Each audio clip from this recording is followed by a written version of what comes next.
Olá, pessoal! Então, vamos continuar nosso conteúdo de enzimas falando a respeito das propriedades das enzimas. As enzimas, como eu disse para vocês, elas são catalisadores biológicos, ou seja, elas são moléculas capazes de acelerar a velocidade das reações químicas.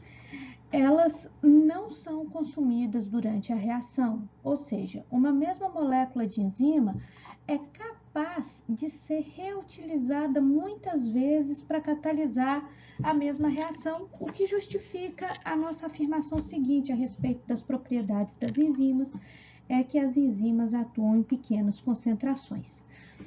Relativamente, a gente normalmente tem baixas concentrações de enzimas no interior dos ambientes fisiológicos, das células ou dos fluidos, porque como as enzimas são replicadas e podem ser utilizadas de novo e muito eficientes, elas podem ser utilizadas em pequenas concentrações e mesmo assim ser extremamente eficientes na catálise das reações químicas.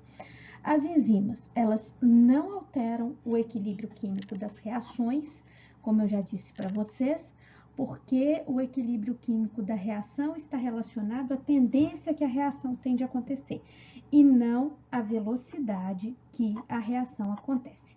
Então, vamos pensar um pouco mais a respeito dessas propriedades das enzimas. Como eu disse para vocês, as enzimas elas são moléculas altamente recicláveis, ou seja, elas não são consumidas durante a reação química.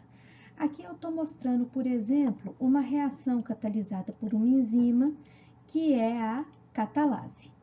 A catalase, ela catalisa a quebra do peróxido de hidrogênio, produzindo água e oxigênio.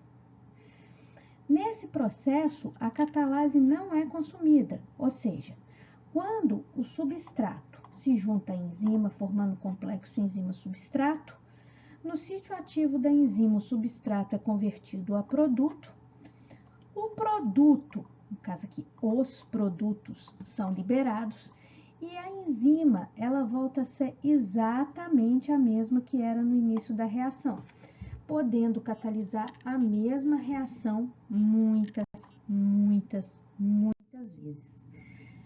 Que justifica um pouco, parcialmente, a eficiência catalítica também está relacionada a essa propriedade, o fato de que as enzimas são capazes de atuar em pequenas concentrações. Ou seja, uma molécula de catalase é capaz de decompor 5 milhões de moléculas de peróxido de hidrogênio em 1 minuto, em condições boas, ótimas para essa enzima funcionar, como por exemplo o pH 6,8. Esse número que eu estou mostrando aqui, ele é denominado turnover number, ou número de renovação, que é a quantidade de moléculas de substrato que são convertidas em produto numa reação catalisada enzimaticamente em condições ótimas num período de 1 minuto. Mas aqui vocês percebem que a catalase ela é uma enzima muito eficiente, capaz de atuar em pequenas concentrações. Além disso, as enzimas não alteram o equilíbrio químico da reação, até porque, como eu expliquei para vocês, o equilíbrio químico é um parâmetro que determina, na verdade, a tendência que a reação tem de acontecer e não a velocidade que essa reação acontece. O que é o equilíbrio químico, né? Vocês lembram que eu disse que o substrato e o produto de uma reação, cada um tem uma quantidade característica de energia livre.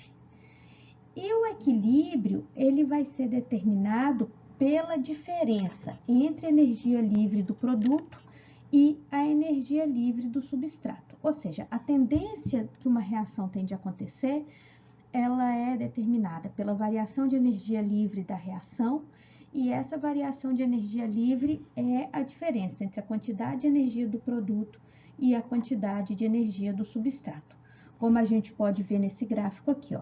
Então, a tendência que a reação tem de acontecer, ela vai ser determinada pela diferença entre a quantidade de energia livre do produto, a quantidade de energia livre do substrato.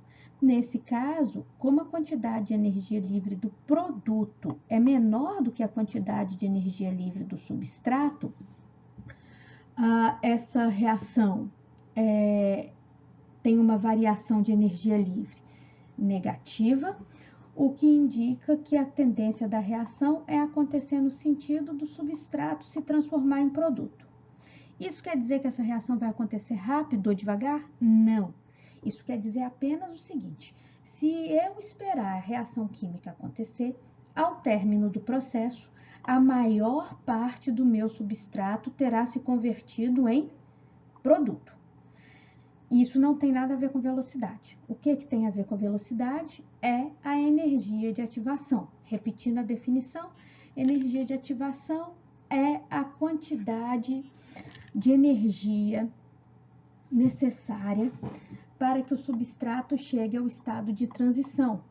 O estado de transição é o estado no qual é mais provável que o substrato se transforme em produto. O que a enzima faz então? Já que eu digo que o que determina a velocidade da reação é a energia de ativação, eu posso dizer que quanto maior for a energia de ativação para uma reação acontecer, mais lentamente essa reação acontece. E como a enzima acelera a reação, o que a enzima faz é reduzir energia de ativação. Como? Fornecendo uma parte da energia que o substrato necessita para chegar ao estado de transição. E essa energia é fornecida pela enzima ao substrato através das interações fracas que acontecem entre o substrato e a enzima, ou entre a enzima e o substrato, ou seja, a enzima está fornecendo energia ao substrato através de interações, através de ligações fracas, o que é chamado de energia de ligação.